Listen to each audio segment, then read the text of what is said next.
Did on live, have you?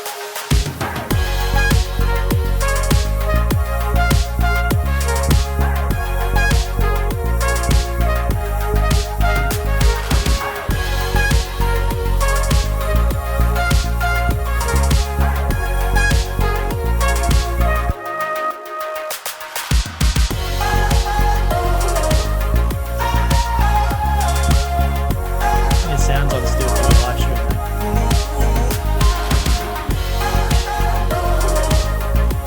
Good. G'day. Oh, G'day, Jim. for dinner. No, you're right. You're right. You left it just in time. It's fine. All good. How's it sound? I reckon it sounds good. You sound a lot better. You've got one of these mics, I think, similar to mine. So yeah, good mic. Cut your time. How long then is there?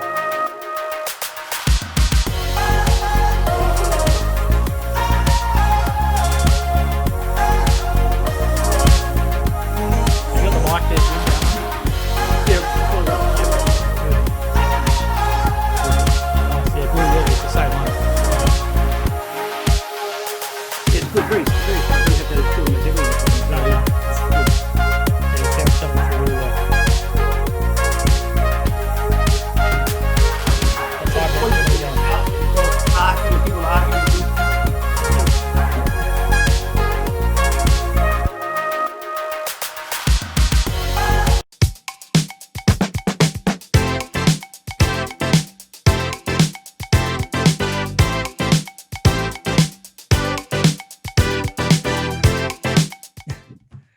Hey, hi everyone, welcome to another hashtag Ask Jim. I think we're up to episode number 82. So we're 18 from 100. Let's hope we can get to 100 and be back in the office to do something special for it.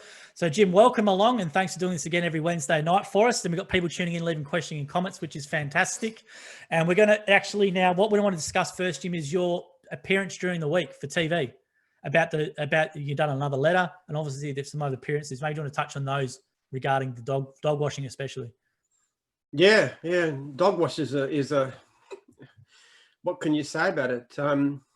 Salons can open. You can have 5 or 6 people working in them, and that's okay. Not a threat to public health, but one operator doing the same job alone. Experts say, according to the Premier, a serious danger to health, which is a really interesting point because according to everything I've read, what actually causes infection is people in close proximity. But they're saying, no, the more people in close proximity, the less the danger to health, which is lunatic. Now, obviously, what's happened is Andy Medic of the animal rescue parties, that's what it's called, something like that. Animal Liberation or something like that. Animal Liberation, whatever, some name like that. Basically, he's the casting vote that's given Daniel Andrews 6 months more of arbitrary dictatorial power. So his salons can operate and we can't. It's lunatic and it's corrupt. I don't blame Andy for making a deal, but I thought it was a pretty pathetic price to ask for what he's given the Premier. The Premier is just a life and death power over the whole state, and all he said is just dog salons. I remember one of the things I first asked you was could our franchisees leave their trailer in the driveway and open up a salon at their house? I don't see what the difference is. Not allowed to. They've investigated that. I said they could use foothills. They could come there and set up a salon, but apparently it's all set up in a way that specifically stops anybody doing something like that. What's the reasons why, do you know? Because it seems to me it's less risky if you do that. Health experts. I've got to abide by the health experts. You say I'm very... Well, who are they? Oh, I can't say that, you know. I mean, what's the health experts that say that it's safe to have council workers in groups doing a job, but not safe to have individuals? It's lunatic. I mean, he barely puts a fig of explanation over any of this stuff. He doesn't need to, because people are blindly supporting him. You know, the Premier is like God Almighty. He's perfect in every way, and whatever he does must be right. People come to me and my email is about 20 to 1 in favor of me these days, but the ones that are negative I answer. And every time I ask the same question, how can you justify this? You know what? Not one person has ever explained why people can work in groups doing the same job, people individually can't. Not one person has a reason. All they say is, you got to support the Premier. The Premier is doing everything. He's a wonderful man. He's co-consultative, which is a pretty big joke. when he doesn't talk to anybody. The dog wash one's very frustrating. I feel sorry for our dog washing and grooming franchisees. There's a lot of them, and they do a great job. And I know a lot of their customers are sending through photos of their dogs being wild and matted and rubbing at their eyes, irritating eyes and stuff like this. Well, I can go to salons now, and it might get infected, and it might cause infection, but at least Andy Medic gets his payoff. So I don't know. It's ridiculous. It's pretty disgusting. It's horrible. But it's the same thing. It's crazy. Why the Premier? I've seen a picture of the Premier's lawn. It's beautiful, immaculate. It gets cut probably twice a week, because obviously that's a clear danger. If the Premier's lawn got to be a centimetre long, that would be a terrible danger to public health. But of course, a pensioner has knee-high grass and trips over it. It doesn't matter. If he breaks a hip, but that's not public health. We're only caring for the public health of the community, and the Premier is a priority, and pensioners aren't. Let's get on to it then, because we've got a few comments coming in now. So Dave McDonald says, good evening, Jim and Joel. Jim, on this day, at this time, 7 p.m. in 1956, television aired for the first time in Australia. Do you remember that? No. We didn't go to TV till much later. I remember seeing my first TV when I was a kid. It was this weird looking box thing. Didn't seem very impressive to me. Really? Okay, let's go on then. And then we've got Jason Pollock tuning in. Great. Here you go. Paul Sandals, crazy regarding dog wash. Was so sorry to read that last week. Hang in there, guys. That's from Paul Sandals from Jim's Diggers. I think Paul's bailed from Victoria up to New South Wales. Paul, let us know where you are exactly in the country, Paul. Michael King as well has gone in here with the question, Jim, do you think the curfew is a political move to distract the other failures within the rules off the roadmap? If so, would you believe this is to be unconstitutional? If so, would you consider taking his place as Premier? From Michael King. Well, there's a very strong question of the legality of the whole thing. In actual fact, this group of lawyers have asked me to act as the front for a lawsuit to be put in the Supreme Court. Basically, that they've done various things, but this particular lawsuit is on the basis that the financial cost is out of proportion to the savings in health. They reckon they've got a reasonable case, and it's going. And they want a front person, and that'll be me. So there's all kinds of ways of challenges in these laws. They're very doubtful. But of course, when the police is behind the Premier and the police will do whatever the Premier says, how can you fight them? I mean, the courts take ages to go through. So as to me becoming Premier, well, that's not going to happen. Every week, vote me in. Every week, Jim for PM, everything. It's getting a big movement. But I was going to say, we saw that cafe owner suing the government today, and there's another young person doing it as well. So this is the same people, actually. There's one case with the cafe owner, and they're going to run another case with myself. That's what they're talking about. I'm still waiting to get a call from them, but that's being planned. The biggest problem they have is people are so scared to speak out. There's fear. There's so much fear. A lot of people know how bad things are, but they're not prepared to speak. The unusual thing about me is that I just don't have any fear of the Premier. Because I mean, what worse can he do? He's destroyed as far as he can my whole business, and did that without me antagonizing him at all. So, how can you make things worse, Premier? What do you reckon? Yeah, and that's the one thing I hear is that governments have a way of getting people back, which it shouldn't be that case. But you do hear that comment around the trap saying, "Oh, maybe they'll come back and get Jim somewhere down the track years to come." I hope not the case, but that's what I've been. Well, he did in effect. What happened is the police commissioner, when I made that first comment on Channel 7, the police commissioner ordered his police to target Jim's mowing, not gardening contractors, Jim's mowing. In other words, the Premier said, this guy's having a go at me, I'm going to get him. But then again, they can't work anyway, so it doesn't make a lot of difference in any case. So I think actually speaking out and making a fuss has had some difference. It's quite noticeable that that he mentions gardeners and landscape gardeners, which would include a lot of other people that we do, like fences and so forth, working outside, starting on the 28th. In the past, he didn't even bother to consider us. As far as he was concerned, we could stay out till Christmas. So I do think speaking out has an impact. It's given us a voice. And from what I've heard, public opinion is starting to shift. I heard that there was about like a 20% shift against the Labor Party in terms of public opinion, and which is why they've also been a move within the party to try and boot Andrews out. Hasn't worked, but he is feeling some pressure, and I'm very pleased that we've contributed to that in some way. Well, if they want to protect their seats at the next election, they're going to have to do something because they're going to be tarred with the same brush. Well, there's also council elections coming up too. Yeah, and then there's federal elections too, which are before the state elections. So the federal Labor Party is not particularly keen on Andrews because he's doing a lot of damage to the brand. So they do have reasons to try and modify things, but not enough to actually, do something like launch a sensible and reasonable and rational response to the crisis. Nothing as bad as that. But he is feeling some pressure, no question. Now, Craig Watson's gone here. Hi, are you going to bring a gym doll, just like Scotty Cam from the block? So Scotty Cam's a block. They must have a doll of him. So someone's asked, are we going to do a gym doll? I guess we could do some 3D printing. I don't know. You got all kinds of things. How are we going with those T-shirts? The T-shirts? I haven't heard anything back from the lady yet. I think Sue's watching. I never saw an email or anything. I know you said an email about getting it around, but I haven't heard anything back. So if I know about it, I'll share it. I think it'd be great to have everybody wearing T-shirts. That would be fantastic. That would be a very visible way of getting things out. Well, definitely get a bit of traction online. Maybe we should do it ourselves. I don't know. I don't know. We could do it. We could run a campaign and get them out there. Imagine if 10,000 people started wearing T-shirts. There was one that was said about, I just want to go back to work. That was a good one. We should do it ourselves. I don't know. We could do it. Anybody wants to write in and tell us whether you'd buy some sort of a T-shirt protesting about these ridiculous, just the way that this thing has crushed the state unnecessarily. Absolutely. Yeah, let us know in the comments here, guys, and we'll get into them and we can maybe do it, I reckon. It's just a matter of how can we get them out to be shipped. So we might have to use Sue if she's watching, but we can definitely look at it if you would be interested. Or just bring them here, put them into Foothills, we'll get somebody to do them. Okay. All right. That's an option. Absolutely. Damien Don says the Premier didn't even know if people could travel through a stage 4 from a stage 3 to another stage 3. That was a question today for the traveling. The big ring around Melbourne now. That's the trouble. Everything's based on off-the-cuff comments from the Premier. Nobody knows the rules. The bureaucrats don't know it. The police don't know it. Even the Labor Party politicians don't know it. Nobody knows except the Premier, and he doesn't even know what it's going to say from one day to the other next. So it's complete chaos. It's not only ridiculously extreme, but it's totally arbitrary and uncertain. And William's gone, good evening, everyone. Love the show. And Jim, thanks for standing up for small business from William Rickett. That's nice. Then we've got Prashant's gone here. Now that the number are as expected by Dan, do you think he might allow sole traders like us to go back to work earlier than the 28th? From Prashant.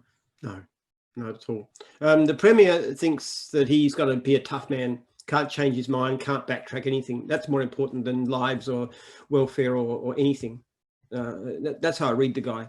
He's very he's not, almost certainly not personally corrupt in the sense of corrupt in terms of money, taking bribes and stuff, but he is immensely corrupted by power. He's driven by power to an extreme degree, and that's obvious in so much of what he does.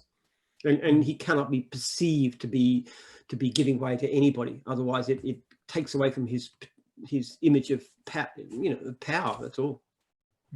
Damon Don's gone here. Jim, non-COVID question. I was listening to a podcast this week with Sheldon Solomon, and it got me thinking. Do you believe in an afterlife? Are you afraid of death? And what to you is the meaning of life? Gee whiz, David, that's a very, very big, open-ended question. Well, I mean, I'm a Christian, so I guess I accept there is something beyond, but I love my life as it is. One of the things I'm not too keen on is that Jesus said in heaven there's no marriage, and I like being married. I want to be married to me. So no, I don't want to die. I like living. If you ask me, there's one particular wish I had is it's the fountain of youth be invented by scientists, so I can get young again and never have to get old. I mean, that would be fantastic. So sorry about that, but we've done a lot of podcasts with Jim. I love what the poet says. Do not go gently into that dark night, but rage against the dying of the light. So which somehow fits a little bit different to my Christian principles, but still, that's how I feel about it. If you want to check out Jim's stuff, go on YouTube, type in Jim on Religion. There's a lot of good stuff where Jim will go into detail about that as well. It's a good question, David. Steve Thompson goes, does anyone find it interesting that they are trying to get restaurants to trade more outdoors, but its mowing guys can't work? The point is apparently it is safer to be outside. Good point, Stephen Thompson. Steve Thompson. That's the whole stupid thing about it. Gardening, pool cleaning, those kind of things are about the safest job you could imagine. They're actually at least as safe as professionals and lawyers and accountants and everybody else working from home, at least as safe. It's just a pure politics. Here's these small business owners that the Premier loathes. If he had his way, it'd be employed by the government or by huge businesses with unionised workforce. That's his wet dream. Mm. Then Eric Jurgens going, this is taking a very heavy toll on mentally on all of the dog groomers. I have no doubt. I know my wife is having a lot of trouble coping with all of her customers from the metro area that are begging her to please come and do their dog. She has taken quite a number of days off because she just can't cope with all the phone calls from customers. That's from Eric Jurgens' wife, Ricky. Well, it's awful. I mean, I hear terrible stories of people suffering and the fear, the uncertainty, the depression. You know, alcohol consumption is way through the roof.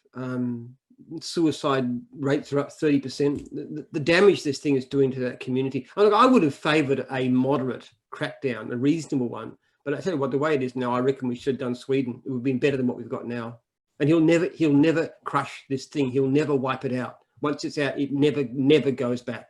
That's my absolute prediction. It was from the beginning. You cannot suppress it once it's out into the community. And it's out because it's his fault. He did it. And we'll never get it under control. But he'll keep on trying until there's nothing left in the state.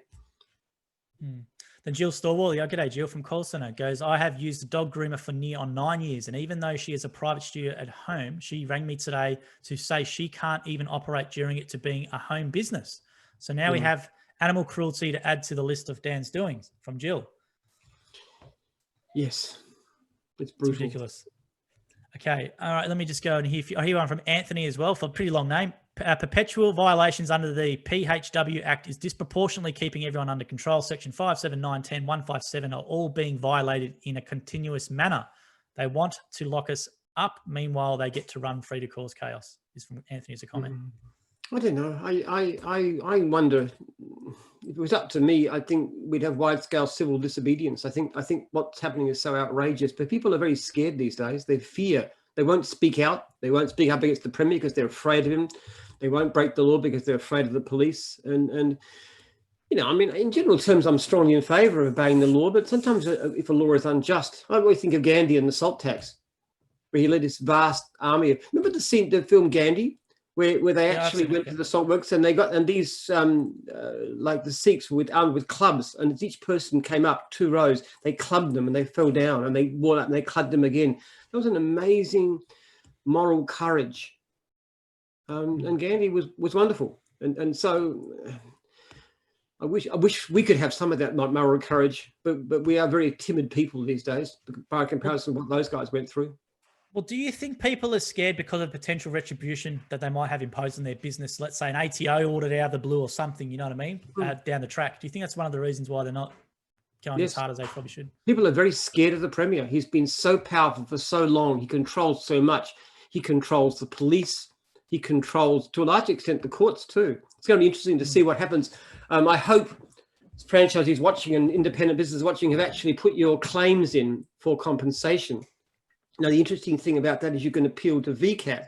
To what extent is VCAT? I mean, the claims are overwhelmingly good because there's no health reason for shutting down small businesses working alone. There's no evidence that we're a danger to health. So if you looked at the law, we've been unjustly deprived of it, so we should get full compensation. But will VCAT do it? Now, I was asked my son, one of my sons who's a lawyer, he says that I asked him what kind of pressure can the Premier put on VCAT people? And he says, well, they're appointed every 7 years on the advice of the Attorney General. So in effect, what the Premier can do is say, if you don't do what I want, you're out of a job, you know, when your term is up. So that's going to be interesting to see. Can the Premier control the courts?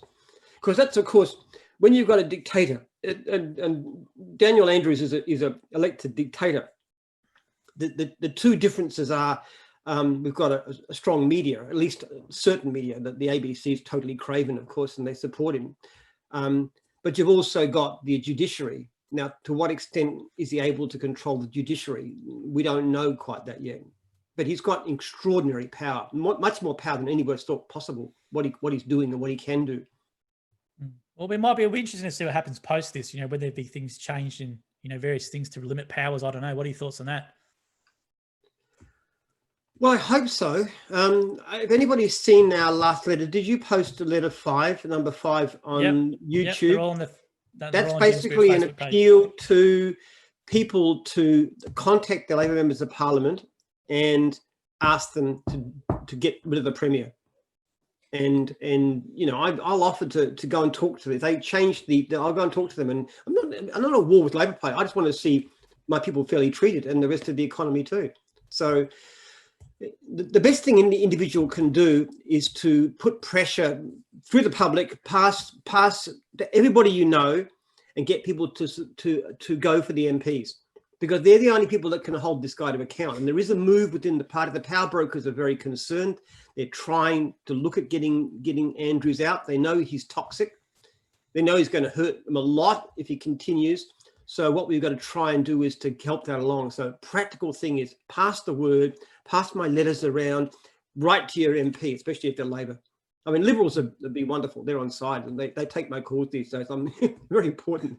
Liberals share all your stuff on Twitter. A lot of politicians are very, very active on Twitter, and every time you do a letter, they share it. So yes, they're very, very vocal with that. Share it through social media in any way you can. Twitter, YouTube, Snapchat, the whole lot. I'm not much on social media myself, but share it as much as you possibly can, and let's try and get it through to the MPs to tell them the community is turning against this guy. What he's doing is not popular.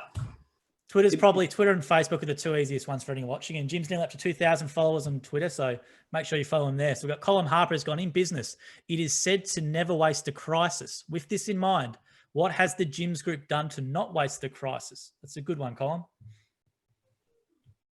Well, we've done actually very well out of the crisis, out of COVID, if you want to look at it that way, because our problem has been, as any franchisee will know, we've tended to have far more work than we can cope with. The volume of leads has risen dramatically over recent years, particularly since we put the surveys in and the customer service has improved.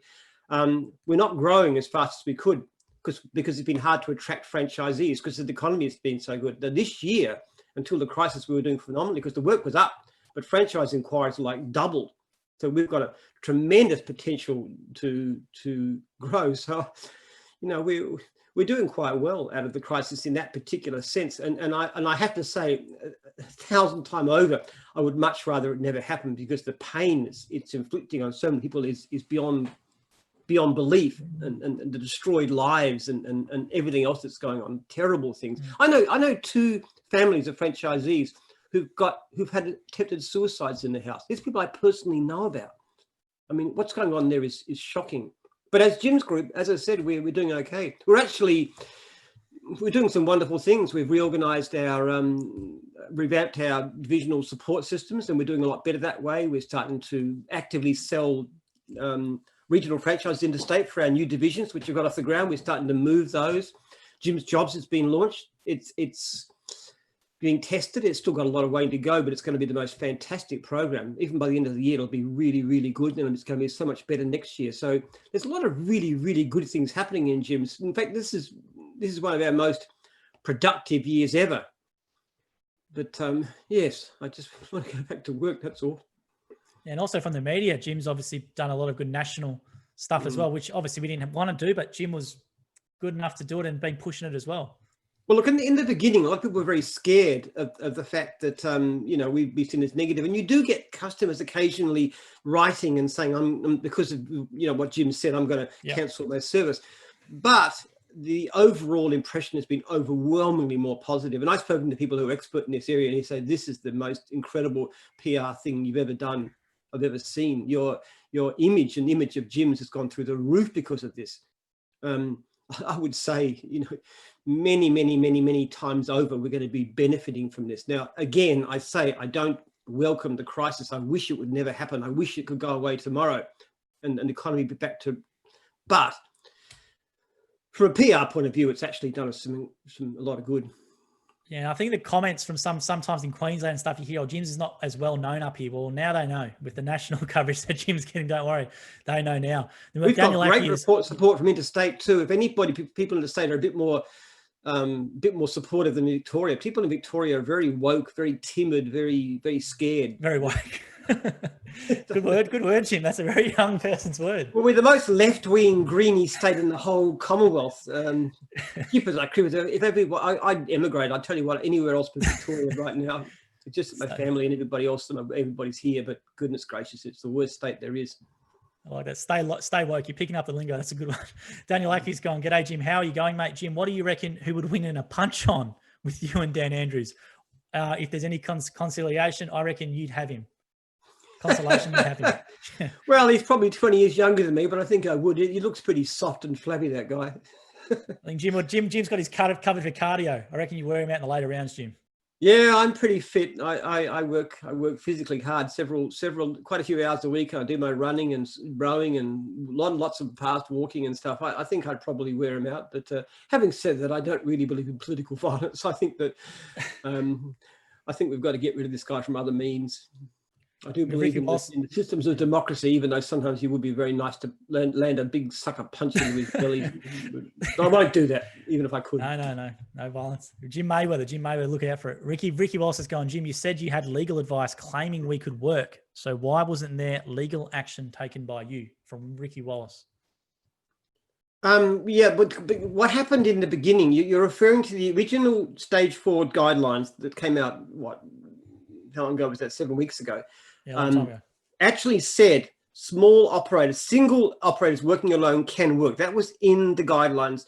Now, when the Premier came on and made a statement about you can't get your lawns mowed and your houses cleaned, I got onto 2 different lawyers and said, "What's the law?"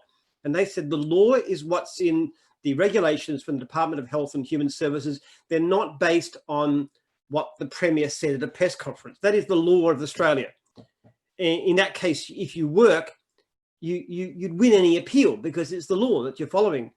Now, then the Premier changed the regulations, of course, because the regulate law. And so at that stage, we couldn't work. But as far as people working is concerned, these laws are a doubtful legality. There's every chance that if we appealed the fines, and we will actually, if any of our franchisees actually get fined, we'll actually defend you in court. We'll appeal. We'll pay all the costs. If anybody does get fined for working, we'll do that. There's a good chance you would actually get you off, because of the fact that these laws are a very, very doubtful constitutional ability. But to do that, you have to be prepared to go out and be fined, and most people are prepared to do that. I know some people are working, but not most. So we got Dave McDonald says the 3 things people find the hardest to say is "I was wrong," "I need help," and "Worcestershire sauce." The third one, Worcestershire. It's a good one. Then Daniel Ackey's going, "Jim, would you walk away from Christianity if it meant you'd get to sack Dan Andrews during a press conference?" That's a pretty unique question. No, you don't. No. That's a unique question, Dan. Never had it, but we ask everything on Ask Jim. You can't give up. What Jesus said, what's the point if you give up the whole world? You gain the whole world but lose your life. What's the point of it? What's the point of life if you don't do what's right? And then Ricky Wallace is again gone, "Jim, if the law is unjust, why aren't you taking legal action against the?" We just answered that one again. Okay, Dave McDonald, do you watch Grand I am Designs? actually. First of all, as I said, we would defend anybody, but secondly, I'm actually going to be fronting this legal action for this exact point, and hopefully it's going to happen in the next few days. So yes, I'm doing everything I can legally to challenge the Premier, and I'll put my own money into it too. Make sure, guys, you share and comment the feed if anyone wants to join in on it, so they can tune in and ask Jim a question about it too. Dave McDonald says, "Do you watch Grand Designs? It's my favorite show at the moment. I like watching all the unique houses that people come up with. One day I want to build a house out of the shipping containers." So do you watch Grand Designs at home, Jim? Is the question. No, I like political stuff actually. The loudest voice in the room about Roger Ailes, that was really interesting. I mean, it's a total sleazebag, but it was really interesting what he did, because this is the guy that did Fox News. Yeah, and what happened is last week. Yeah, that's right. So I love that kind of show, and I love historical things like anything about Rome or those kinds of areas, and yeah, mostly. We watched this thing called Molly, something about Molly, who was run a professional card game and so forth. That was really interesting. So a lot of interesting stuff around. Well, what's your opinion on speaking of Fox News, Donald Trump with the Nobel Peace Prize nomination? Really? Yeah, have you seen it? He's been nominated for 2 Nobel Peace Prizes from the someone on the Norwegian Parliament or something, for the UAE deal with Israel. Oh, I can't believe you didn't know. Well, he's a horrible man. I mean, I have to say that being generally right of centre, and I have real sympathy for the people who support him. I mean, the people who are so despised by the left-wing establishment, but all the same, he's an awful man. He You really have to is. check it up after this. But he's been nominated for a Nobel Peace Prize, and I'll tell you what, if he wins it, look out. That'd be such a joke. I mean, it really would be. That'd be 2020 summed up in a nutshell. Anthony, he going here. Would you go as far as to call it treason? So Anthony Duchesne with a question. Would you go so far as to call it treason? What Stan Andrews is doing? No, it's not treason because he's the powers that be. Overturning him would be treason, I guess, if you're talking about dictatorship. But no, And King can't commit. There's a rhyme that says, treason never prospers, so they say. It is true enough, forsooth, and here's the reason. If treason fails, the traitors lose their heads. If treason prospers, none dare call it treason. There you go. We'll move on to the next one with some nice poetry there. Okay, Christopher Cannavaro, here we go. Rode my bike past of the few lawn mowing jobs today within the 5K radius during my exercise time, and what a mess a couple have been done by some owners, but most don't have anyone to mow them, and we're a mess. Also saw 6 council workers carrying on. No mask. I'm not happy, Jim, from Christopher. No, you're right. That gets people more upset than anything because it's so inconsistent. There's no possible way to justify council workers in groups able to operate. Single operators alone cannot. That's not health, that's politics. Yeah, I feel sorry for you, Christopher. It'd be very frustrating. Then Dwayne Paisley's gone, Jim, with only 300 cases active in the public and the other 900 in aged care. Do you think this will make Daniel Andrews open up earlier and use some common sense from Dwayne? If he had common sense, he wouldn't be in this mess in the first place. This is a guy driven by politics, driven by power. I don't think common sense or humanity or concern for the less fortunate or anything really relates to this guy. I think he's a kind of a, they say all power tends to corrupt. Absolute power tends to corrupt absolutely. I think he's been corrupted by power to an extraordinary extent, and that's all he can think of. Be powerful, be strong, get my own way, crush anybody who gets in my way. And it's worked for him so far. He's a very clever politician. He's not crazy. He's a very cunning, clever politician. I think in the end, our civil society is strong enough to bring him down. But he's been very, very successful at what he's done. But he's a really, it's shocking what's happened. I just couldn't comprehend that this could go on in Australia, that somebody could have this kind of arbitrary power so cynically displayed. Not even a fig leaf of health to cover his naked power grabs. It's quite appalling. Yeah, I'm very frustrated. This personal story for anyone watching, but my mum's got early onset dementia due to bipolar, and she's in a nursing home at 63. So she had her birthday on the Sunday, and that's a year I won't get to see her in person, and that's what it's cost me, and it's quite frustrating. So, yeah, I know there's a lot of stories like that. Poor people dying alone. It's awful. What you hear is just so heartbreaking. And in a sense, I don't know. I mean, this whole struggle is kind of energizing, but there's this leaden weight hanging on all the time about all the people I know who are suffering. It's very hard to take. It's really like a weight on you all the time. I can never, because people contact me. I've got so many people. My inbox is overflowing with this stuff. It's really. I just wish the Premier could hear a tenth of what I hear. I don't know whether he'd change his mind or not, but he's so insulated. He's so apart from any sense of the terrible hurt that's been done. I think he's immune from empathy. I don't think if you've got a normal emotional intelligence, I don't know how it couldn't affect you to make changing decisions. So Paul Sanders has gone, he VCAT is the lowest court. We just need a case to be successful at the county court via appeal, and all future VCAT decisions must use this as precedence. Only legislation can override. Yes, that's actually what we intend to do. It's a new policy for those who haven't quite, I don't think I've actually urged as many franchises as possible to make the appeal to compensation, which will almost certainly be refused, of course. Then we'll actually pay for a number of appeals to VCAT. And then if and when they're knocked back, depending on, they might get through actually. It might actually be accepted. I don't know quite what the Premier's going to be able to pressure VCAT, but if not, we'll appeal to the Supreme. It's actually the Supreme Court the next one up. It goes from VCAT to the Supreme Court. So we'll appeal to them. Now, if we get that established, you're right, then everybody else puts a compensation claim and goes to, and then it's going to be automatically, they have to follow the Superior Court. So this is a good one because it'll cost franchisees nothing except down the track a bit. They'll have to pay the VCAT, but that's only a couple of $100. But, you know, It's a good most comment, people Paul. lost a lot more than that. Like, you know, we're talking about people losing $20,000 and so forth, and dogwash more. So I'm hopeful that if we rush it right, and we're going to fund all this. This isn't going to cost franchisees anything. We will fund these cases. We'll do it ourselves, or we'll get GoFundMe. We'll get support from different people. So we're going to fight this out, and I'm going to try and get every one of my franchisees all their money back. It's a good comment, Paul. The Dave McDonald says, I was surprised on Sunday that the Premier knew where Horsham was on Sunday. We had one case, but it was someone who moved to Melbourne 4 months ago. I would like to know the percentage of the virus in the public, from Dave McDonald. I think he's originally a country person, the Premier, David, so that's probably why I knew Horsham. Brad Shee's gone here. When are you appearing on Quanda? Q&A. That's a very good question, Brad. When are you appearing on Q&A? Well, we've been asking. Yeah. I had the producer call me 2 weeks ago. I'd love, yeah. I've actually said to Joel that I'd love to be on Q&A, because I mean Q&A is incredibly leftist. You've got a leftist audience, you've got a leftist commentator, and you've got everybody else that's going to be leftist there. But I would love for them to go on and try and explain on national television why it's safe for group people to work together when it's not safe for one person to do the same job. It's unanswerable. And you can argue about the curfew. You can argue about lots of things.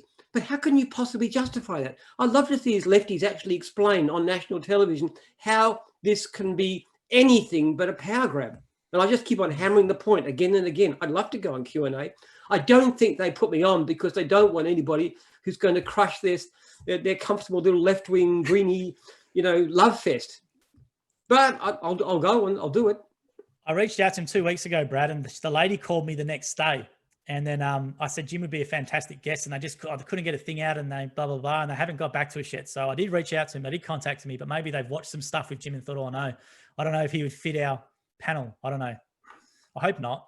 I hope they come back out to you. They sometimes, they do occasionally have a sort of a, but I think they try and put somebody on who's going to be reasonably feeble, because they don't want anything but an overwhelming leftist greeny slant. I think that well, I know, you know, people are saying I shouldn't attack the ABC, but they are. It's pathetic that a body that gets $1 billion in taxpayer subsidies can only represent 10% of the population, the hard green lefties. I think it's appalling. Even the BBC in the UK does a much better job of giving diverse viewpoints.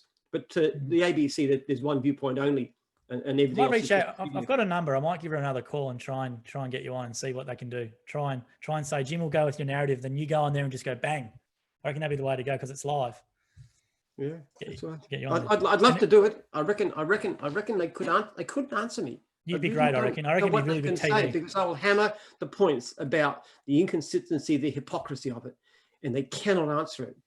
Which, for this reason, they probably wouldn't have me on, because they know it's unanswerable, and they don't want to show anything that departs from their narrative. I'm going to reach out again. I think you'd be good. Try it. If they're interested in good TV, they'll have you on. And then Eric Jurgens says, on a lighter night, it is lovely to see what a positive influence Joel's new lady has made. Just look at how clean and tidy his place is looking. Great job. No, I've been getting comments about bins and stuff, so they're all hidden over there. Don't worry, the place is still messy as ever. David McDonald says, I'm not a Christian and I'm not an atheist. I just believe in putting others' needs before my own. That's from David McDonald. That's very nice. Okay. Now, there's a big one. Interesting thing about that, David, is that even though you're not a Christian, that's a very profoundly Christian statement. And what's actually happened, the what you might call humanism isn't really humanism. It's Christianity minus God. And because if you actually go back to the Roman Empire, which was where Christianity arose, if you wanted to do a really fun family entertainment, what you would actually do is you go to this big, like outdoor arena, and then you would see people being torn apart by wild beasts, tortured to death, slaughtered in mass. And you'd say, fantastic, this is so good, this is so fun. That was the way the Romans used to have fun. That was the environment that Christianity grew up in. And that only stopped when the Christian emperors came along and said, we're not going to torture people to death for public entertainment anymore, because that is not right. So even though you're not a Christian, you actually have profoundly Christian ethics, which has been driven by 2,000 years of Christianity. The biggest problem is that as Christianity fades in the West, you see Christian ethics is fading. And we already saw that when they got rid of Christianity from Russia for the workers. and tens of millions died from famines. And the Nazis, of course, were very much on getting with Christianity. And so you had, 20 million dying in death camps and so forth, and mass murder on a huge scale. So it's very, getting rid of Christianity is it's going to have some problems with it, I can tell you. And that's not going to get any better, because you take away the moral basis of what our society is built, and it won't go well. Good comment, Dave. We did a podcast on this where I got destroyed. So if anyone wants to go to YouTube and type that in, you'll see that as well, where Jim elaborates. Aaron Harrison's gone, "Hi, Jim. This is what I sent to the DHHS today. Do you think there'll be any changes prior to going back on the 28th? I can't read the whole one because it's pretty long, but it's basically saying, the mowing franchisees can go back to work on the 20th of September. They are only permitted to work alone. Many of my franchisees have staff members and large customer bases that by time to time go back to work, and they will not have serviced those jobs for well over 2 months. As you can appreciate this time of year, the grass and shrubs go very quickly and be out of control. I urge you to reconsider these guidelines, as they don't make any sense as we work outside and we know health threats are anyone. We've been very patient in what has been a very traumatic time." So he's basically an email there pointing out. Well, they're not going to listen to you. I hardly need to say that. The Premier's basically said, these are small business owners, let's try and crush them. I mean, I don't think common sense or humanity or fairness or justice or anything else has anything to do with it.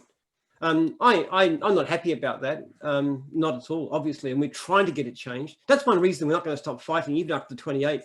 For a start, my dog wash, people can't go back. We can't put our employees on, even with the most rigorous things. All I can suggest is if you can work out a way to get them to work separately, so they take a different house and you just keep an eye on it or something like that, maybe follow them up and get the money. I don't know how you're going to be able to do it. But well, look, I feel for the blokes and the girls, because they're going to be rushing everything to get work. They're going to maybe do injuries. There might be. Well, I feel for their workers too, actually. They don't necessarily throw that at work, and they're not, it's pretty tough for them as well. So it's not good, but what can you do? Absolutely. And then, David Don says he's even emptied the bin. Okay, here we go. David Don, the Mexicans agreed to pay for the wall. They just built it around Donald. It's quite a funny comment. Here we go. Chris Barrett, do I need to be a Sky News viewer to get my lawns mowed? From Chris Barrett. I know you've been on Sky News a bit. Quite funny one as well. Then Eric Weigman weighs in yet. Okay. Warwick Thomas, what do you expect the percentage of unserviced mowing leads will be when we go back mowing in Victoria? It's a good question, Warwick. Most. I mean, what can you do? Our guys are going to be so busy catching up, and this is spring, for heaven's sake. In fact, it'll be October by the time they go back. September, October, November in the southern states is the busiest time of the year. So I think 90% of our leads are probably going to be unserviced. What can we do? Then Dion Henderson's gone, "Hi, Jim, are you able to do a press release to notify people that we are still working in regional Victoria, as a lot of people think we are supposed to be locked down like Melbourne and are not allowed to work?" From Dion. Well, it's a press release is only what the press will print. We have quite success in getting into the media, but they need a story, and regional people being able to work isn't the story, I'm afraid, so they won't release it. So there's just I'd say franchisors to run some ads online really cheaply, like on social media and stuff. You can get a lot of traction with that, just saying, book your local gym now or whatever it is. And that's probably the best way to go about it. Are the leagues really drying up though from lack of work? I wouldn't have thought so. Are they in regional centres? I don't know. Well, I had some guys on from Jim's Mowing last week, from Jim's Ben Ward's new starters in Geelong, and apparently they're all flying. So I'd be surprised if people aren't booking their jobs in. I think they probably are. You'll find if they aren't, well then see, we're in spring. Don't forget, in Victoria, so the grass will be growing. People want their lawns mowed. They still keep on ringing up from Victoria, but we can't handle them. Can't help them. I've heard that franchisees have been getting called to do not saying dodges, but customers just going, "I'll just do it." I won't. And the franchisees have been good enough to say no, but they're getting a lot of requests, and it's hard for them to not back any longer. The trouble is too is that there's people out there who are fans of the Premier who will dob them in. One lady actually wrote to me and said that she has Jim's Mowing coming and he can't come, but the neighbour had an independent contractor, and so he spent 3/4 of an hour on the phone to the COVID line or whatever, trying to dob him in and couldn't get through. And I just wrote back to her and said, "Look, I appreciate what you're saying, but I wouldn't deny anybody the chance to have a job to work if they can." And Dave McDonald says we should start an Andrews Inquisition. Nobody expects the Andrews Inquisition. Nobody expects to be as bad as he is, that's for sure. Then Tim May had a Jim's Diggers franchise for 3 years. Okay, this is not good to hear, but I'm gonna do this because this is we always in transparency. Tim May says, had a Jim's Diggers franchise for 3 years. Worst thing I've ever done. Out on my own and best thing I could have done. Jim's logo is really irritating to me now. Did you see a number of people really suffer from joining up? So Tim obviously didn't have a good experience, but we read everything out. Yeah, well, look, some people don't succeed. What I would say is that statistics show that if people who go into their own business, particularly things like cleaning and mowing and so forth, between 90 and 95% fail in their first year. With us, it's around 10.5 to 11%. And when I say fail, that includes people who've gone independent or been offered great jobs and so forth. So we have a much better strike rate than most people do going into business. So I'm sorry it's been a poor experience to you. But one of the unique things about gyms, though, is that if you come in from us, you get trained, you get initial client base, you can pay $4,000 and just walk away and have your own business. And people do that quite not uncommonly. So if you really don't think the brand's worth it, we're not going to hold you to it. We're not like a kind of company that says you're with us forever. And we just $4,000. That's all. That's about 6 months worth of fees. But if you don't really want to be part of us, then go independent. Well, it's good to hear you doing well, Tim, and leaving a comment. Dion Henderson's gone, hi, Jim. Do you think we should have our trailer sign written to notify people that we have a COVID-19 safety plan in place, as it is now a regulation if we are still working? Good question. Not really. I mean, you can carry it with you if you like. Just print something out and hand it to people. Most clients aren't concerned. I mean, honestly speaking, how can you be effective if you're mowing somebody's lawn, you don't see the customer? You're not even touching surfaces. How could you get infected, or how could you pass an infection when you're mowing somebody's lawns or digging their gardens? Even in a house, if you were infected, if you touched the surface, you could possibly, but pool care, lawn mowing, fencing, you can't convey infection these ways. Just carry that plan in the car, though, in case you get pulled over or stopped, I guess is the main thing with that one. Well, just do it. I mean, even after the regulations are off, and I'd say that to anybody interstate too, just keep proper personal distance. Wearing masks and stuff if that's required. Just show that you're concerned about the issue. I think the present regulations are a vast over. They've been done vastly too much, but at the same time, I'm certainly in favour of sensible precautions. Then here we go. I'm Dave McDonald. Jim, do you like Monty Python? Do you like Red Dwarf? If so, I'm coming down for a marathon. Have you seen Red Dwarf? I have tried it and couldn't get into it. Monty Python, I love. I've just been watching it again. It's uneven, but some of it's so funny. It's just hilarious. Spanish Inquisition is great. Yeah, that's great. I'm surprised you didn't like Red Dwarf with being space and stuff. Yeah. Well, I just watched the Cheese Shop last night, actually, which was really, really good. Dead Parrot sketch. It's just fun. Mind you, some of the stuff they do now, you could never make Monty Python now. It outraged too many sensibilities. It'd be seen as sexist and all kinds of things. It would be completely impossible to make such a show. So if you watch reruns from 10 years ago for some things, you think, oh no, that would not be done today. Adam Lumsden's got here. Hello, Jim and Joel. Starting 12 months ago today. So well done to Adam Lumsden for his 1 year in Jim's business. Let us know how you're going as well. David McDonald says, happy anniversary. Exactly. David McDonald says, I believe in Christianity, but I don't believe in God. From Dave McDonald. Well, it's an interesting comment. It's basically, what I said, Christian ethics, Christian belief systems. They're very different. Christianity has transformed the world. People don't even recognize what differences make because it's so much part of our culture. But and Paul Sanders and Paul, I'll keep myself out of it. Paul Sanders gone, Tim, sorry to hear, mate. We had a major management change 3 years ago, thanks to Jim. We also bow to have a dedicated franchisor in South Australia. We would re-grant you a franchise for no cost if you're interested. So Paul Sanders reaching out to Tim on air as well, regarding that as well. David McDonald says, are the customers going to pay more for their lawns to be mowed because they are so long? That's a good question, David. What about the charges with the customers? Well, yeah, absolutely they should. I actually had a complaint today where the customer wanted the lawn done every 4 weeks. The customer was complaining, put a formal complaint through that the franchisee was rude because they wanted to charge them more for a 4-weekly job than a 2-weekly job.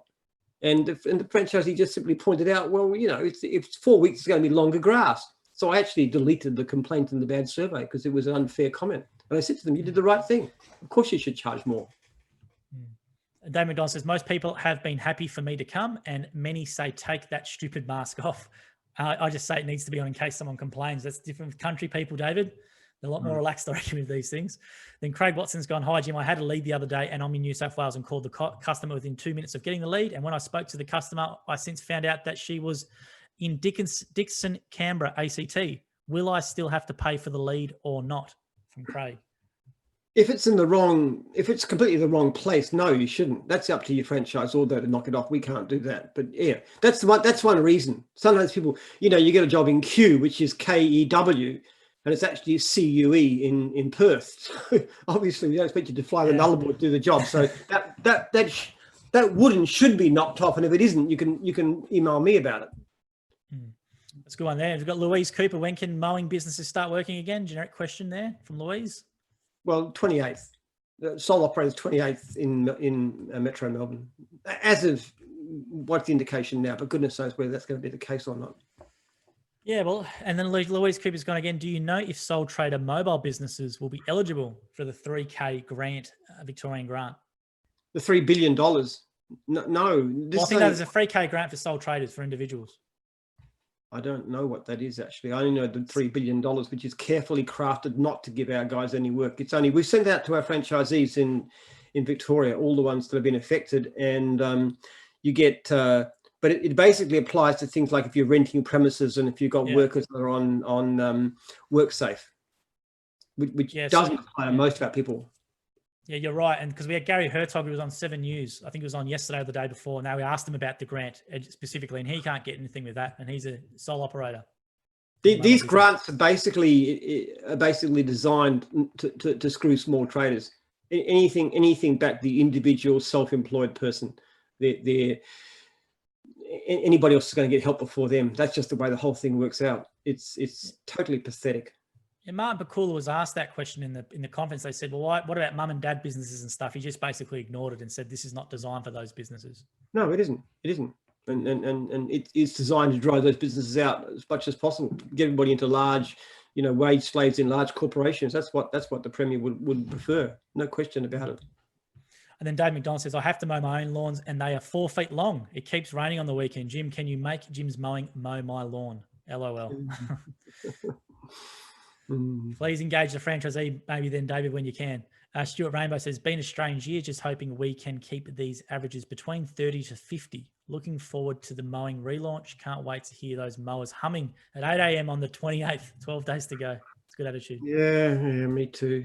I'm just fearful though that he'll stop it again whenever he feels like it. Because that's the thing is, the Premier treats the state like his naughty children. He say, if you get infections and it doesn't go down below, so then I won't let you go back to work because you're naughty kids, and therefore I'm going to spank you by making you stay off work for another month. I mean, you could easily do that. Infections start to rise again. He can shut us down again. That's why we're not going to stop fighting this thing. Not until they get rid of Andrews and have a decent leadership in this state. Let's hope he sticks to the date, Stuart, because I know our mowing franchisees will be ready to go with the other ones as well who can work. Then Sam as well has gone here as well. Same thing happened to me, and I was actually, when to address it, was in a whole different area. So Sam's saying the same thing with the lead allocation happened to him. But as Jim said, just let your regional franchisor know. And if they knock it back, email it to Jim.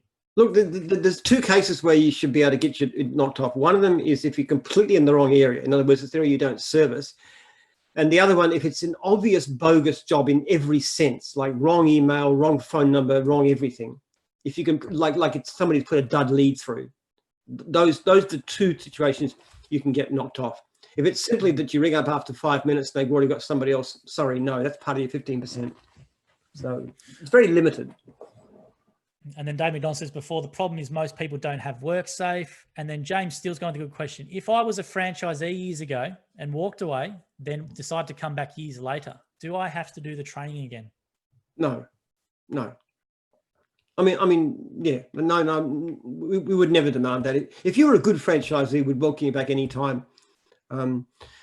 We often do actually. It's surprising franchisees do come back. One of the things we started to do is to people who walk away and go independent. We've found that if we ring them back after 3 months is the ideal time. Then quite frequently they want to come back because they find it's more difficult. Sometimes they run short of work, but also what they find is it's hard to charge the prices that we charge because we charge like 10 to 20% more than independents. And they can't get that when they haven't got the brand. So we found quite good success in getting people to come back. Matthew Dwyer, who's watching, hopefully, he came back after 12 years, I think, and he's doing a lot of gutters and all that sort of stuff. So it's been fantastic to hear. And we got Christopher as well has gone, not unless you have a premise to work from or employees, too many loopholes. That's regarding the free K announcement as well. Then Dave McDonald says, Jim, what other comedies do you like? Keeping Up Appearances, etc., etc. So David wants to know what other comedies you like. What other comedies? Have you ever seen Keeping Up with Appearances? It's a funny one. No, Mrs. Bucket. We watched Big Bang Theory. That was good. Enjoyed Big Bang Theory. You like The Office as well, don't you, Ricky Gervais? Not so much The Office. I like Ricky Gervais. I like Invention of Lying. That's one of my favourites, which is funny because it's a very anti-Christian sort of film and person. I find him very, very, very funny, Ricky Gervais. I love Bob Newhart. I really love Bob Newhart. He's old now. He did some appearances in Big Bang Theory, which were really hysterically funny. But he's great stuff way back in the past. Yeah, I don't know. Most of what I read is not fiction at all these days. I love one of the things I'm listening to now is Eureka, which is by Peter Fitzsimons, which is about the Eureka Stockade. And it's actually very good timing because it's a rising of ordinary people against an arbitrary tyranny. And it reminds me of something. I can't quite think what, but it's very inspiring. I love Peter Fitzsimons. He's a fantastic writer. He just brings things to life in an amazing way. He's a good historian. He's a very good historian. He does a lot of the Australiana type of history and stuff, like the Stockade, Eureka Stockade. I think he's done a book on and stuff like that. That's what it is. It's Eureka. It's about Eureka Stockade. That's what I'm talking about. It's the actual rebellion, the one, armed rebellion in Australian history, and what caused it and stuff, and the unfairness of the taxes and so forth, and the way people got together. You're there cheering on the workers the whole time. It's a brilliant story. It really is. Now Gary Labana's gone, how much investment for a cleaning business in Auckland? So Jim's cleaning in New Zealand. How much is the average investment from Gary? He's asked. I couldn't say. Most businesses, most franchises with equipment and training, everything else, tend to run between 20 and 30,000. But that's only a guess. You'd really have to, if you want to pass the details through, you can even email me, jim@jims.net, and I'll get you the right details. A lot of work there for you, Gary. Though I know mowing's big there, but cleaning can Cleaning's doing very well. Cleaning's actually one of our fastest growing divisions. It's actually growing a lot faster than mowing is. It's done very, very well in recent years. Very, very good leadership too. And Dave McDonald says, have you watched The Misfits? I know there's The Misfits. Have you ever seen something called The Misfits? No. Okay, Dion Henderson, when do the Jim's mowing face masks get released? Well, you I've got some here. They're in there in the office. We've got some. Where are they? They're not mowing branded though. They're Jim's group ones. This is Jim's. You got a brand new one? There it is. That one there. I've got some here. And you got the Jim's on the side, both sides, the Jim's logo. Yeah, that's all right. Yeah.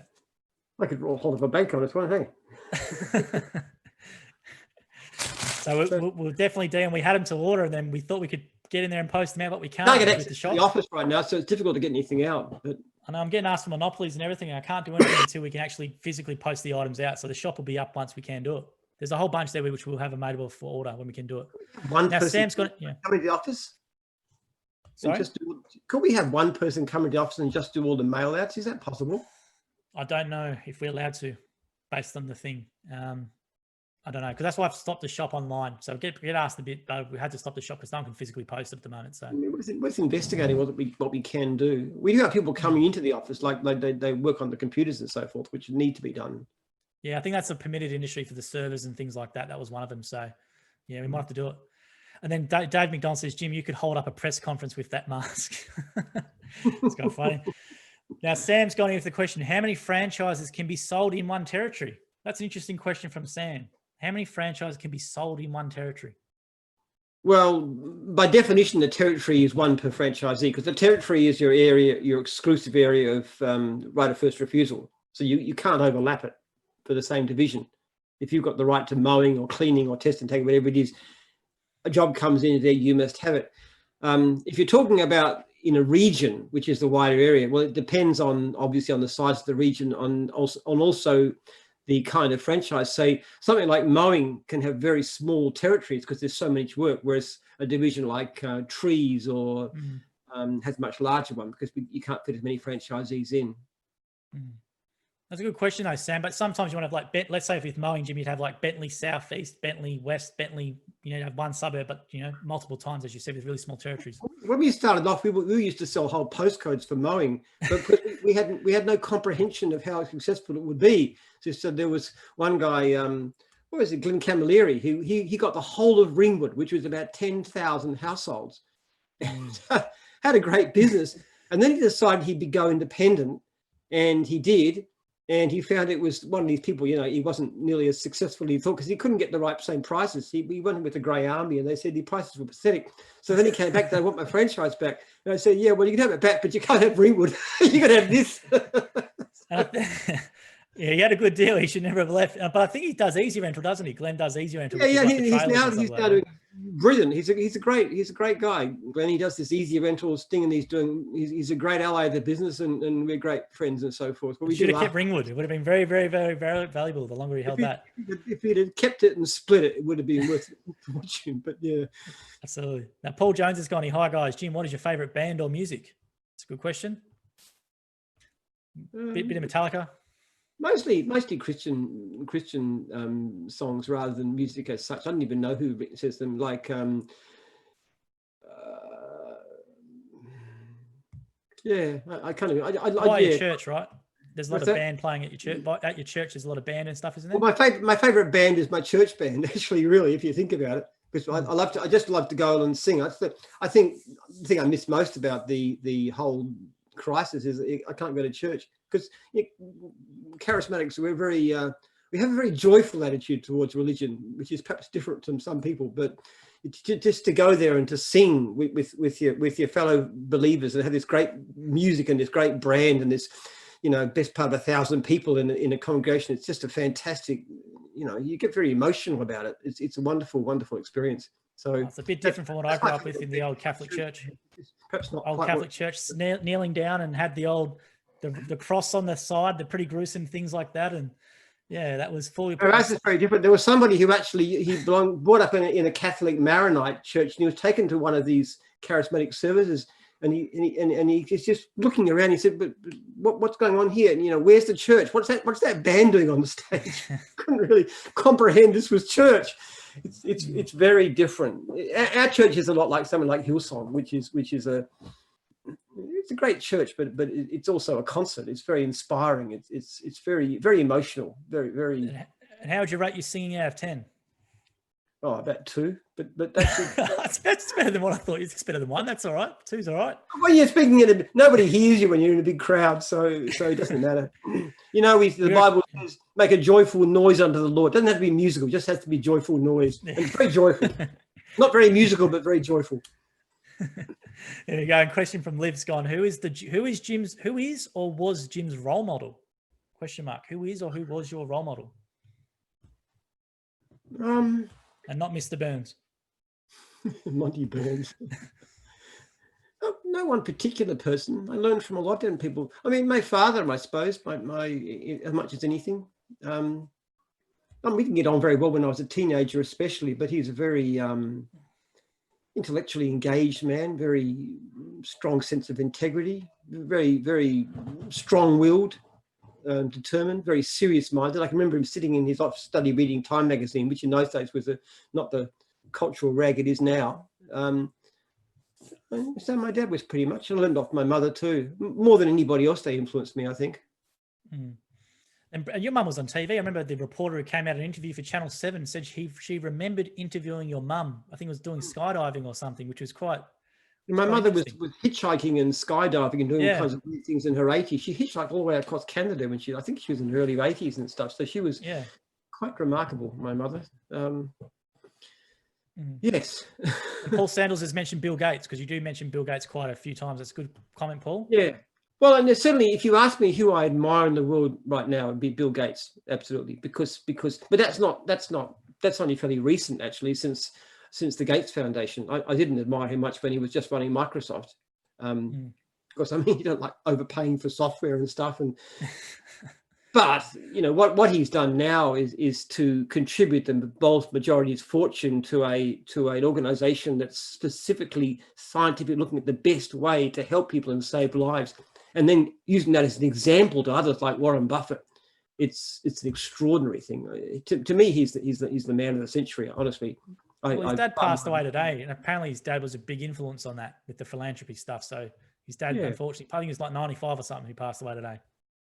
It's an extraordinary thing, actually. In the past, people would get wealth and they just passed a lot of wealth to their children, which often was very destructive. And he's already made it quite clear that's not what his wealth is for. I think he's a good man. He's a great man.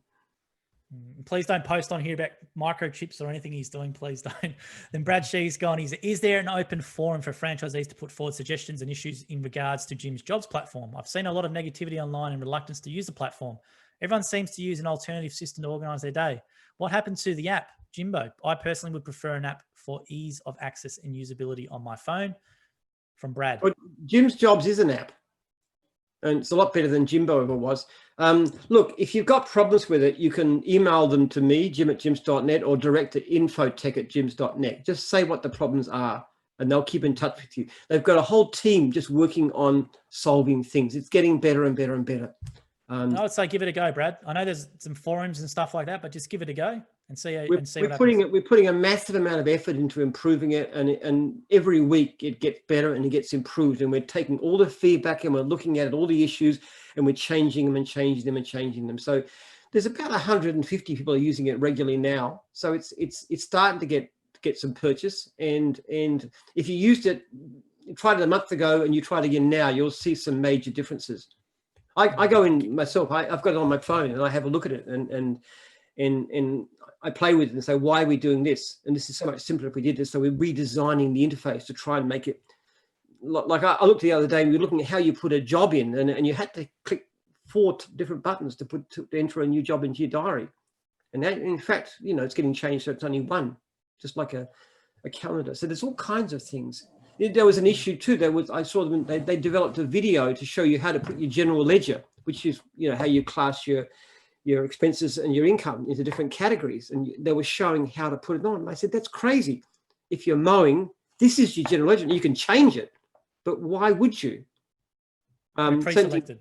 Different for cleaning, different for dog wash. So there's all kinds of things going on. And within a few months, it'll do stuff that no other can do. Like, just for example, booking your jobs in for you. A person rings in, and instead of you having to ring back as quickly as possible, they'll actually book your appointment, which means you don't have to do anything, but your chances of getting that job are dramatically higher. It'll figure where you are. It'll figure how far apart you are at that particular time of day.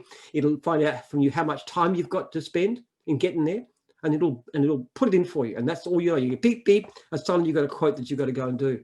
So there's a whole lot of things. Down the track, there'll be a little market for you. You've got a quiet day, you just engage the button, and you'll start sending out text to past clients and saying, would you like us to come back and clean your gutters again? I know she had it 6 months ago. That kind of stuff. It's all planned. It's going to be the best program in the marketplace by far, but it's taking time, that's all. But we're spending in the region of a couple of $1 million a year to develop this thing, and that's because it's going to be fantastic. We'll give it a go, Brad, and thanks for the comment as well. So you did talk about book club before, which is the Banjo Patterson one, which is what you're listening to as well still. So Dave McDonald's requested you. It's not Banjo Patterson, it's Eureka. Oh, sorry, Eureka, about the Stockade. Sorry, about the Stockade. I think you referred to one before though. You were an audio book about Banjo Patterson, wasn't it? Yeah, the other one actually. That's my audio book. That in my actual reading book, I'm reading Blood and Oil, which is about Blood and Oil, Muhammad, Saudi Arabia. In Salman about, I'm still reading that one too. That's really fascinating too. I'm always finished that one. So I've got his face and some notes at home, I reckon, from the old man when he brought him from Saudi Arabia. They're very, very, it's very interesting how he did it and what happened, and understanding how Saudi Arabia changed and so forth, and the way the power works there. It's a fascinating book. It's an interesting place. It's a long way to go. Dave McDonald says, if Jim has time, can you do a joke? So how about we do a joke, Jim? You got a heap in your library, in your Rolodex of jokes. You've heard all my jokes. No, I don't think we have, but we'll always get asked. So David Don's asked for a joke, and he's a loyal viewer, David. So we've got to try and help him out. Oh dear, no, I don't know anybody. My jokes are pretty terrible. I just no, they're good.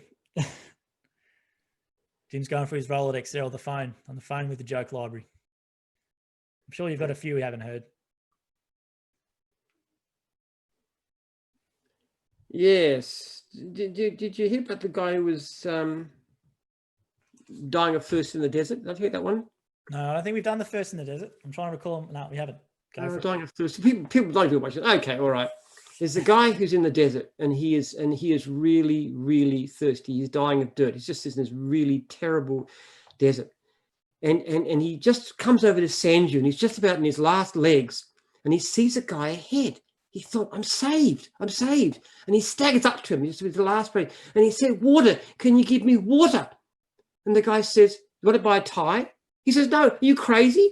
I need water. He said, I've got any water, but I've got a tie. I've got red ties, black ties, green ties. What kind of tie would you like? Any kind of ties you want? I've got it. He said, I need water. And the guy says, sorry, no water, only ties. So he walks off. Then he goes, and he's really almost dead now. Goes to the next, and there's another guy. He said, this guy's got to be able to help me. And he goes up to him and says, water, water, water. He says, tie? You want to buy a tie? So I've got all kinds of leather ties. I've got cloth ties. But you haven't got any water. No, only ties. You want to buy a tie? Again, fails. So then he staggers on. He's just about dead. And he comes over top of this dune and he sees ahead, there's this building and it's full of water. There's water all over. There's cascading down the walls. There's water inside. There's drinks. There's a cool swimming pool inside. It's absolutely brilliant, full of water. And he comes up to the door and he says, give me some water. And the footman says, sorry, sir, you can't come in here without a tie. That's a good one. That's really good. It's really good. That's a great joke there, guys. Put in the comments there what you thought of Jim's joke. That was really good. And hopefully that was good. I didn't know that was going there. It's fantastic. So all there, Jim, is we'll leave it. There might be some more announcements during the week. Stay tuned for letters and all that sort of stuff we post on social media. And thank you very much for joining us as well, Jim, and giving up your time again on Wednesday nights. All right. Okay. Good. Thanks, guys. We'll see you next week. Stay safe.